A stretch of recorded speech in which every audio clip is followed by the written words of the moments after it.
San Antonio schools lag behind state and delayed TEA grade release. The Texas Education Agency, also known as TEA, released its long-awaited ratings for schools and districts across the state for the 22-23 academic year, and you're going to be surprised by the results. Now, the A through F grades are based on standardized test scores, graduation rates, college, career, and military readiness. Now, originally scheduled for release 2 years ago, all right, there's been a delay due to a lawsuit filed by more than 120 Texas school districts. Why would they do that? Because they weren't getting their kids ready for life. Now, these districts argued that TEA had introduced stricter college readiness standards without sufficient notice. Well, shouldn't they have been getting them college ready without having to have minimal standards? However, a recent state appeals court ruled that the 22-23 ratings to be published would be okay. Now, let's break down what's going on in Bexar County. Now, in Bexar County, the results show local schools struggle more than the statewide average. While 21% of schools statewide received a D or F grade, that figure rose to 32%, or 186 campuses in Bexar County. Now, the delayed ratings and legal challenges for the lawsuits surrounding the 2022 and 2023 grades led to a nearly 2-year delay. Meanwhile, TEA has indicated that on a separate ongoing lawsuit, there will be a delay for the 23-24 ratings because of this lawsuit. The agency expects the release of the 24 and 25 ratings in August of 2025. Now, TEA emphasized that the 22-23 ratings were calculated under updated, stricter standards intended to more accurately reflect the school's performance. All right, because if they were getting them ready for school and military and career, shouldn't have been an issue, right?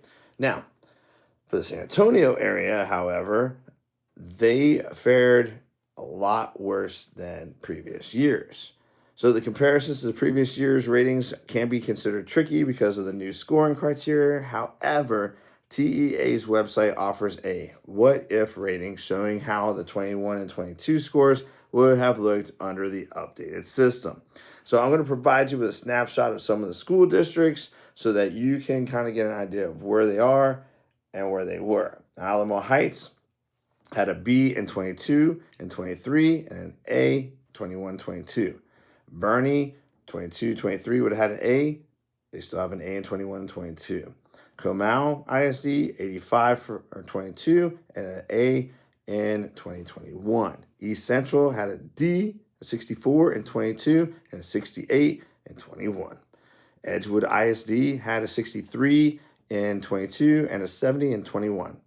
Harlandale ISD 68, which is a D in 22 and a B in 2021. Judson had a D in 22 and a B in 21. Lackland ISD had a B in 22 and a B in 21. Medina Valley had an 87 or a B in 22 and an A in 21. Northeast ISD had a C in 22 and a B in 21. Northside ISD had a C in 22 and a B in 21. Randolph Field had a B in 22 and an A in 21. San Antonio ISD had a C in 22 and a B in 21. Schertz-Cibolo Universal City ISD had a B in 22 and a B in 21. Somerset ISD had a B in 22 and an A in 21. South San ISD had a D in 22 and a C in 21. Southside ISD had a C in 22 and a B in 21. Southwest ISD had a C in 22 and a B in 21. Now, if we're going to start looking ahead for the 22-23 ratings, they're not final. Schools have an opportunity to appeal their scores before they are officially confirmed in the August TEA Commissioner Mike Marth emphasized that the importance of transparency in his statement. Now, here's what Mike Marth said. He said that every Texas family deserves a clear view of school performance, and I would agree. And now those families finally have access to data that they should have received 2 years ago. I further agree. Now, transparency drives progress, and when the transparency is blocked, students pay the price. And I agree. Unfortunately, the standards are already too low. So if they're getting A's in 21 and they're getting B's in 22, they probably would have had B's in 21.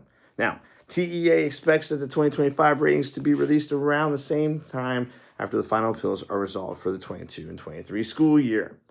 If I did not go over your school district, you can go to txschools.gov for more information.